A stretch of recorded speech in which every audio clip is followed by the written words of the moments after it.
The clock is ticking. Sequence 57. When they got home later that night, Maddie was exhausted. She felt like she had been hit by a truck. Her emotions were running wild. She was nervous and her heart was racing. She released her breath slowly, wishing her heart would stop its wild erratic pace. "Are you okay?" Chard worriedly asked. She wasn't looking good at all.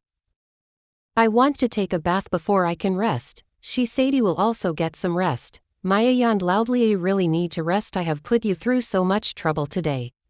"Don't worry about us." She smiled. "We are stronger than you can ever imagine." She smiled back at her. "Thank you for everything." "You are welcome." Maddie was so touched by Maya's kind heart. Maya had left her home to come and be with her, offering her help and support. She would never forget this act of generosity. "Give me a few minutes. I will put fresh sheets on the bed in the guest room." Maya nodded. Maddie returned a few minutes later and led her upstairs and into the guest room. "Thank you." "You are welcome." She stepped out of the room and closed it gently behind her back. "Let's go and get some rest," she told Chard. He nodded and walked closely behind her into the bedroom. "I will just go in there and take a bath," she said. "Sure." She walked into the bathroom, turned the shower on and waited for the water to heat up. Then she undressed and climbed in, letting the hot water wash away the stress from the day. When she was done, she stepped out of the shower, grabbed a towel and went back to the bedroom. When she stepped out, she saw that Chard was lying on her bed wearing nothing but his boxers. She tried not to act surprised. It's not like she had never seen him naked before. But the sight still startled her a little. This was weird. She dropped her towel and quickly dressed into her purple nightdress. When she turned, his eyes gazed into her so intently. She had to turn away. "Are you okay with me sleeping in your bed?" he asked. "I can sleep on the couch in the living room." She managed a weak smile. "It's okay." "You are sure?" "Yes." She nodded her head. She took a deep breath and walked towards the bed. Then she crawled under the covers. He rose to his feet. "I will take a quick shower too." "Okay." Maddie tried to sleep but her mind whirled. She tried to make herself relax, but how could she with everything that was happening around her? She closed her eyes and willed her terrible thoughts away. She managed to doze for a while, but then she had a dream about Trinity, an awful dream, so she woke up startled. "Trinity, where are you? Have you eaten? Are you warm enough? Are you sleeping on clean beddings?" The questions ran through her mind. After his bath, Chard dashed from the bathroom to the bed and slipped under the covers next to Maddie. She shuddered at the feel of his skin. She couldn't handle his bare arms pressing hers. "Still awake?" he whispered. "He can't sleep, Chard."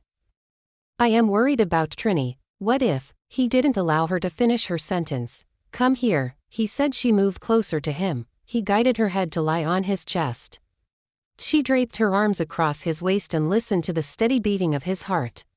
"Trini is going to be okay. I swear on my father's grave I will find her." "Okay," she said softly. A long silence settled between them. She could feel the rise and fall of his chest as his breathing settled into sleep. She closed her eyes too and tried to sleep. At 4, Maddie jerked away to the sound of her ringing phone. Easing out of bed, she tiptoed to where her phone was. "Hello, Maddie Munga." A scratchy voice, which was obviously being edited, spoke on the other end of the line. "This is she," she responded. Well, I finally get to speak to you. Beautiful voice, if I must say," he chuckled. "How are you?" She asked anxiously. "I'm your worst nightmare." He laughed. "I'm not in the mood for jokes. I am going to hang up now if you don't tell me who you are." "Not so fast, girlie. We have your little brat here with us," he said. "Trinity," she said, her heart instantly beating faster than normal. "Yes. What have you done to my daughter? Where is she?" "You will pay for taking her," she cried. "If I were you, I would shut up and listen to what I have to tell you." "You bastard," she yelled. "Though you want to see your daughter or not?" "Of course I do." "Then shut the fuck up." "Maddie, who are you talking to?"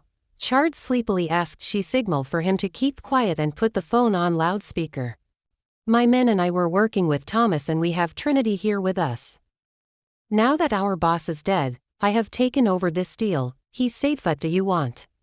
"Good question. Listen and listen carefully, he said. She remained silent. In exchange for your beautiful daughter's life we want 100,000 kwacha as ransom. Maddie gasped and asked worriedly, 100,000. You heard me right. You have about 15 hours to get us that money or you are childless. How am I supposed to get that kind of money in less than 24 hours? Maddie began to cry. Don't care how you get that money but I need it, he said. His voice cold and harsh.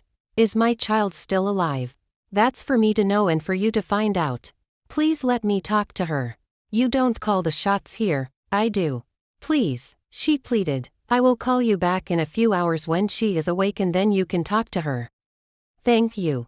In the meantime start looking for the money and don't you dare involve the police, he said and the line went dead. 100,000 kwacha ransom and he wants it by 1900 tomorrow afternoon, she trembled. Shish, he held her in his arms as she broke down in tears. She was shaking. Babe, listen to me, he said. Will I get that money by 1900 hours? They are gonna kill my baby Chard, her voice cracked. Listen to me please. She sniffed and kept quiet. The money is not a problem, I will get it for you and these people need to be caught and dealt with. Please don't call the police, she pleaded. I have some friends working on this case, they are private investigators and I hired them specifically for this. Let's work with them. No, I am scared, trust me, she nodded her head. I will call them just about now and they will advise on what we should do next. I swear on my father's grave, I will get Trini back even if it's the last thing I do. Asterisk asterisk asterisk, 100,000. Mark asked his wide open eyes. Sam responded. Do you think she will find that money by 1900? She will find the money, she is desperate and I know she will do anything to have the child back.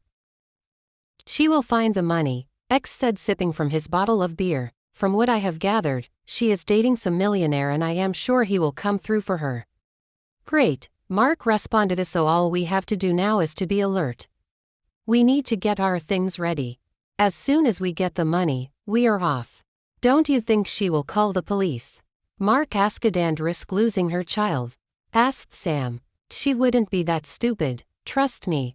Okay, relax Mark. Everything is gonna play out safe in the end. We have dealt with so many cases of this nature. She will have her child back and we will have our cash. Okay, asterisk asterisk asterisk asterisk asterisk.